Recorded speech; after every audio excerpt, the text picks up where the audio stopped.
Hi മക്കളെ, ബഹാവുദ്ദീൻ സാറാണേ. ഈ കഴിഞ്ഞ ഹാഫ് ഇയർലി എക്സാമിനേഷന് നമുക്ക് ചോദിച്ചൊരു ചോദ്യമാണ് list out the need for valuation of good will. അതായത് ഏതൊക്കെ സിറ്റുവേഷൻസിലാണ്, ഏതൊക്കെ സാഹചര്യങ്ങളിലാണ്, എന്തിനു വേണ്ടിയിട്ടാണ് ഫേമിൽ ഗുഡ് വില്ലിന്റെ വാല്യൂ കാൽക്കുലേറ്റ് ചെയ്യേണ്ടത് എന്നുള്ളതാണ് ചോദ്യം. ക്ലിയർ അല്ലേ? സോ നീഡ്, അതായത് ഗുഡ് വില്ല് കാൽക്കുലേറ്റ് നീഡ് എന്താണ്, ആവശ്യം എന്താണെന്ന് ചോദിച്ചാൽ പ്രധാനമായും നമുക്ക് 6 പർപ്പസ് ആണ്. അതായത് 6 ആവശ്യം നമുക്ക് എന്ത് ചെയ്യാൻ വേണ്ടി പറ്റാം, ഇവിടെ പറയാൻ വേണ്ടി പറ്റാം. അതിൽ ഒന്നാമത്തെ എന്താണെന്ന് വെച്ചിട്ടാണെങ്കിൽ change in profit sharing ratio ആണ്. അതായത് change in profit sharing ratio. Basically നിങ്ങൾ മനസ്സിലാക്കി വെക്കേണ്ട ഒരു കാര്യം എന്താണെന്ന് വെച്ചിട്ടാണെങ്കിൽ റീകോൺസ്റ്റിറ്റ്യൂഷൻ നടക്കുന്ന സമയത്ത് നമ്മൾ നിർബന്ധമായിട്ട് എന്ത് ചെയ്തിരിക്കണം, ഗുഡ് വില്ലിന്റെ വാല്യൂ നമ്മൾ കണ്ടുപിടിച്ചിരിക്കുന്നത്. അതിൽ ഒന്നാമത്താണ് എന്ത്, change in profit sharing ratio. രണ്ടാമത്തേത് അഡ്മിഷൻ ഓഫ് എ പാർട്ട്ണർ ആണ്. എന്താണ്? അഡ്മിഷൻ ഓഫ് എ പാർട്ട്ണർ ആണ്. ക്ലിയർ അല്ലേ? ദെൻ തേർഡ് വൺ, മൂന്നാമത്തത് റിട്ടയർമെന്റ് ആണ്.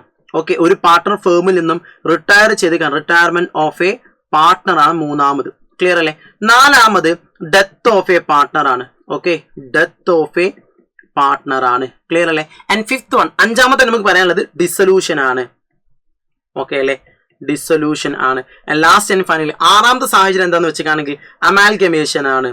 Okay, amalgamation of two firm. Okay, ഈ 6 സിറ്റുവേഷൻസ് നമ്മൾ എന്ത് കണ്ടുപിടിക്കണം മക്കളെ, ഗുഡ് വില്ലിന്റെ വാല്യൂ കണ്ടുപിടിക്കുന്ന സാഹചര്യങ്ങൾ. പറഞ്ഞ കാര്യം ക്ലിയർ അല്ലേ? സോ ബേസിക്കലി സിമ്പിൾ ആക്കി എന്താ വെച്ചാൽ മതി, ചാപ്റ്റേഴ്സിന് പേര് ഓർത്താൽ മതി. Admission, retirement, death, dissolution. അയ്യ സിമ്പിൾ. പറഞ്ഞ കാര്യം ക്ലിയർ അല്ലേ? എങ്ങനെ?